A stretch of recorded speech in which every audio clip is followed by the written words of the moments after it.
Dai. Domanda seria o domanda veloce? Quello che vuoi. Domanda media. Cambio di etichetta, cosa ha portato di entusiasmo in più a voi artisti?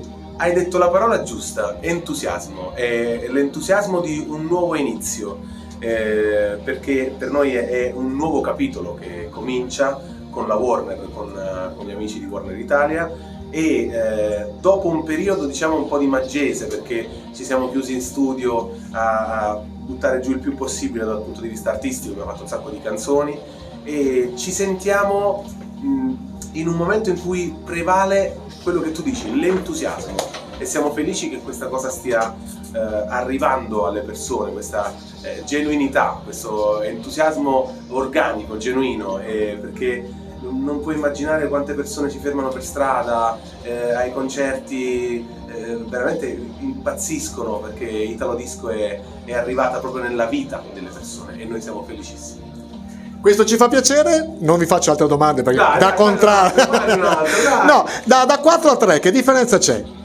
Da 4 a 3. Che 3 sei sul podio, 4 sei fuori. Grande, bella risposta. Perché la formazione di prima era in 4 e adesso siamo in 3, immagino tu ti riferisca a quello. Sì, già. E non lo so, spesso il 3 quando si sale sul palco si chiama Power Trio. È più potente il trio, perché se pensi ai musicisti dei Red Hot Chili Peppers sono in 3, poi c'è il cantante. Io nel frattempo mentre suono canto pure, quindi Power Trio col cantante che si arrangia pure a cantare.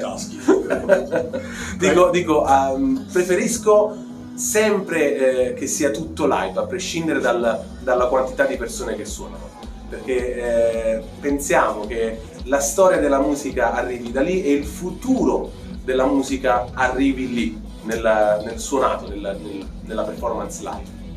Io ti ringrazio per questa frase, perché poi dopo, detta a un musicista che io sono vintage. Siamo vintage. No, un po' meno, quindi mi fa piacere che voi amiate il live e il suono. Sì. Grandi ragazzi, complimenti. Con gli strumenti in mano, siamo cresciuti con gli strumenti in mano e quindi non possiamo preferire altro, ecco. Comunque vada, sarà un successo. Sempre. Ciao, grazie, gentilissimi. Grazie a lei. Buon lavoro ragazzi, ciao.